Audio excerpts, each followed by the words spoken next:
So apparently, Kevin Feige has actually warned Sony about rushing their Sony Spider-Man cinematic universe.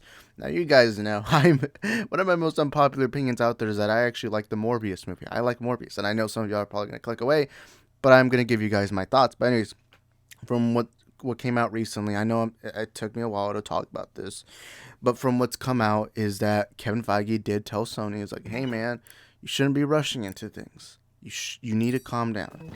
And I'm gonna give you guys my full on thoughts, but first we're gonna get a quick read to this article. It says, while Marvel Studios is hard at work in continuing to build out the cinematic universe, Sony's actively trying to replicate the success with its own universe of Spider-Man characters. Though the franchises are developed and produced by competing studios, they work together regarding the rights to Spider-Man, allowing the character to swing between the worlds as they see fit. That means that despite overseeing Marvel Studios, Kevin Feige still has his hand in helping guiding the vision of Sony. In a new report, one insider says that the mega producer offers notes on all of Sony's Marvel related properties. Not only that, but he's warned Sony decision makers to not get ahead of themselves with the Sony universe of Spider-Man characters.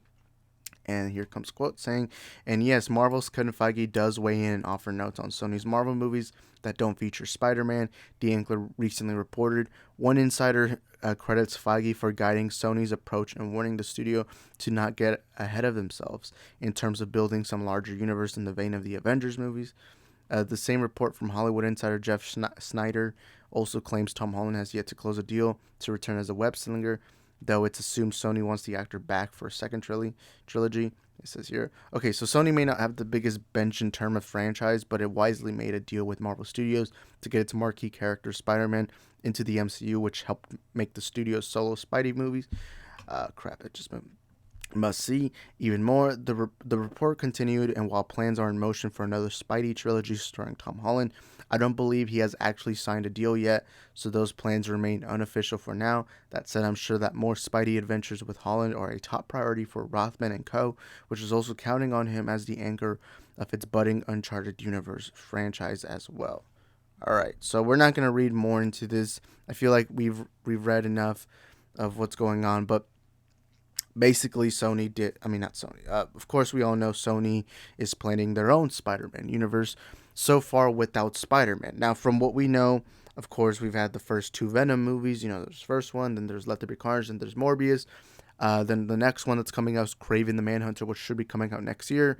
They're working on Madam Web, and they're planning the new Bad Bunny El Muerto movie. Now, I think I need to sum up what my thoughts are on Sony. First of all, let's give Sony credit when credit's due. To me, now again, this is all subjective, so you guys may disagree. You guys let me know in the comments. But to me, Sony has made the best Spider-Man movies in terms of overall Spider-Man. They've done the two best Spider-Man movies, which is Spider-Man 2 and Spider-Man Into the Spider-Verse. And we have to remember that Into the Spider-Verse came out not that long ago, back in 2018. Then not only that, but Tobey Maguire to me is the ideal Spider-Man. The first Andrew Garfield Amazing Spider-Man movies, fantastic. And I think Sony and Marvel have had a good relationship. I think Homecoming is fantastic. While I think Far From Home was a misstep that made a lot of money. And then, of course, I don't even got to explain No Way Home. No Way Home was historical. But, of course, I think you got to give Feige more credit in that. However, Sony has a bad track record when it comes to building its own universe. They have attempted this already in the past with The Amazing Spider-Man 2, which I still contain to be the worst Spider-Man movie we've ever gotten, even though I think Andrew Garfield was fantastic. Sony got way ahead of themselves. Sony meddled in with the creatives. And look, I'm somebody who strongly believes that if you hire a filmmaker, let that filmmaker create the story. I understand giving filmmakers limits. I understand that, but you can't limit them to the point where it's not even their movie anymore. However, Sony messed up. It seemed like that entire movie was just based on, hey, let's get the Sinister Six. That didn't work well. In fact, I believe, now this is, I don't know this, I don't have any insiders, but I believe, correct me if I'm wrong, Kevin Feige had told Sony, even at the time, hey, if you want to create your own universe, don't just go into it quickly. And Kevin Feige is the one man who can explain this to you. You can't say this to Hamada, you can't say this to anyone because they haven't proven themselves, but you can say this if you're Kevin Feige, because Kevin Feige has built arguably one of the most popular, most iconic franchises out there with the MCU. I mean, we're about to reach 30 Marvel films with Kevin Feige helming the cinematic universe. And of course, Sony wants that piece of the pie. DC wants the piece of the pie. Everyone wants that cinematic universe. It's the new, brand new deal that everyone wants. But Sony, this is their second attempt. Now, I'll say this. I like the first Venom movie. I think the first Venom movie was alright. It's alright. I think it has a lot of flaws in it, but it's alright. I think it's definitely the weakest of the three movies. Let There Be Carnage was fun, fantastic. I like that movie a lot.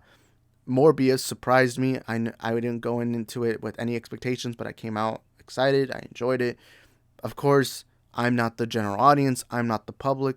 The public perception of Morbius, whether you're a hardcore fan, whether you're a general audience, is a largely negative one. To the point where even becoming the most popular meme for the last couple of months could not save Morbius. Morbius still did decent in the box office, but it didn't. It's not long term success is the thing Sony needs to look for. Because the thing that's made Marvel so successful, because let's be honest, Ant-Man and the Wasp, I forgot how much it made, but it made decent money. That movie should have never made that amount. Captain Marvel should have never made $1 billion in the box office. A lot of these MCU movies should not be making. I mean, Shang-Chi did relatively well, and those movies should not. In hypothetically, it should not be making that money. But you want to know what? The MCU, whether you hate the MCU, whether you love the MCU, doesn't matter. The general audience loves the Marvel Cinematic Universe. People love these movies. I don't care if you're a hardcore comic fan like I am. I don't care if you're just a movie nerd. I don't care if you're just somebody who watches 2 movies a year. I don't care. One thing you can't argue is that the MCU is successful because it built up, because it took its time to make good movie, good movie, good movie. And I've said this before, and I've said this on many panels. The number one thing you gotta do as any movie studio is you gotta build that trust with the audience. And the only way you build the trust with the audience is if you do one good movie, other good movie, other good movie. Because then when you have a track record of good movies, guess what happens? There's a trust in you. It's kind of like going to a restaurant, okay? Go into a restaurant and you go in there 3 times and you love every single time you're there. The waiters are great, the foods are fantastic, all the people are great. You know, now there's that track record. Those 3 times you've gone, you've loved it. That means that you're more than likely going to come back for another time. All right, now another example. Let's say you go to that restaurant 2 times. The first 2 times you love it, you enjoy it. Then the next 3 times, maybe the waiter was horrible, the food was terrible. You know, there's now that weird blend. You don't know whether to trust them, you know. Maybe you're trying to take a girl on a date and you're trying to think, where should you take that person? But that restaurant lost your trust because of those 3 bad meals. You know, you didn't expect. That's kind of the example I'm trying to provide. And again, it's a trust thing. The MCU had Iron Man come out, Incredible Hulk. Well, let's ignore that because I know most people don't like it, although I love it.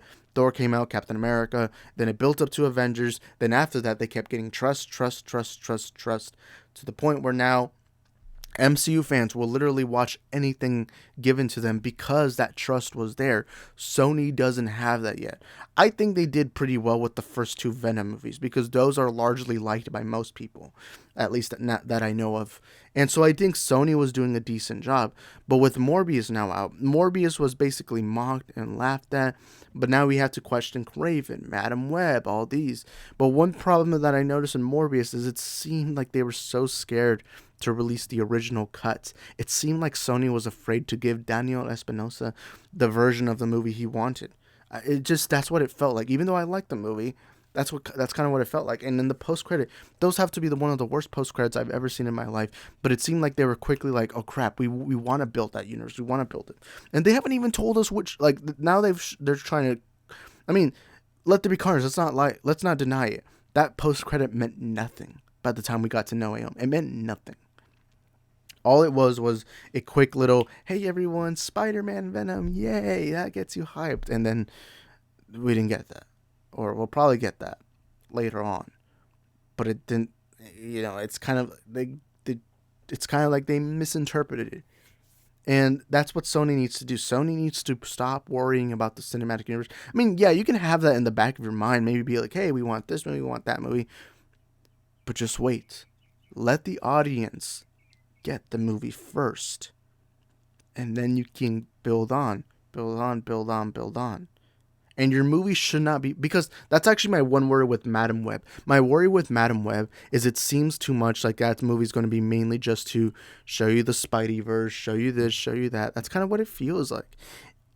And I don't know what to think. But hey, you guys let me know in the comment sections, what do you think? Kevin Feige has a point, and I'm sorry, but when Kevin Feige speaks, you gotta listen. He is one of the most successful producers in Hollywood currently in the business, and I don't know why you wouldn't take his advice or at least listen to him. And I want Sony to do well. I've liked the Sony Spider-Man movies. I think they've done well, but I also think that largely when it comes to building a universe, it's a bit worrying. And another thing I'm a little worried is, as much as I like the first 3 movies they've released, it seems like they don't want their characters to really be villains. They're more just misunderstood anti-heroes. And I feel like you're going to hit a brick wall eventually. Because because Morbius kind of felt like Venom in a way, where it's like these, they both murder people. One bites heads off, one sucks the blood out of people. But I also felt like they were trying way too much to make them good. It's like, and also that's the question. Clearly, they're building up Sinister Six. Sinister Six, it's in the name. They're sinister. Eventually when they fight Spider-Man, how do you expect us to believe? It's why I hate the second post-credit so much. It's because it made it sound like Vulture was like, hey, we should team up, do some good. I think Spider-Man has something to do. They were clearly teasing that they want to hurt Spider-Man. But why would Morbius want to hurt Spider-Man? What Morbius... It didn't even show you throughout the movie that he knows Spider-Man. I would have at least liked the scene where Spider-Man stops him, arrests. Like that would be a nice way to end at least one of these movies, where Spider-Man comes in, stops them, and arrests them, and now they have a deep hatred for Spider-Man or something. Like that's something that they could have done in one of these Sony movies. They're obviously not going to do it anytime soon, neither with Madam Web, Craven, nor nothing. Eventually, I don't know. I can't, because it does seem like they really want them to be evil. They want them to be bad. You're not getting me there, though. I mean, why does Morbius hate Spider-Man? I can understand maybe Craven, maybe something like that, but Venom calls himself the Lethal Protector. Venom clearly wants to be good. Morbius also wants to be good. Like, eventually you're hitting a brick wall. But anyways, again, you guys let me know in the comments what you think, and I'll see you guys next time. Peace. Yes! Hell yeah! Hey, come on, baby! Come on! Yes! Come on!